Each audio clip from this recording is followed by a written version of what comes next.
তাহলে ভালো হবে। বাঁকুড়ার ছবি দেখছেন, বাঁকুড়ায় শুভেন্দু অধিকারী।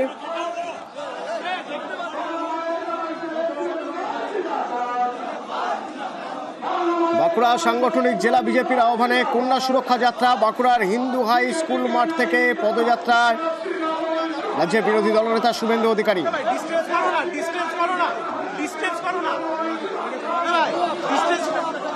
পশ্চিমবঙ্গের পূর্ব বর্ধমান নারী নির্যাতনের ঘটনায় তৃণমূল সরকারের নিষ্ক্রিয়তার বিরুদ্ধে তাদের এই পদযাত্রা।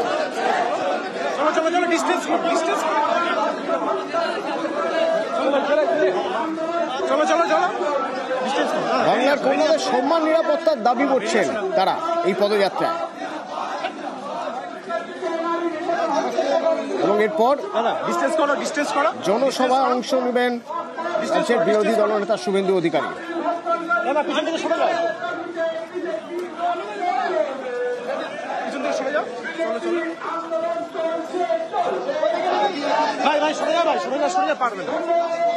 বাঁকুড়ার হিন্দু হাই স্কুলের মাঠ থেকে পদযাত্রা শুরু হয়েছে।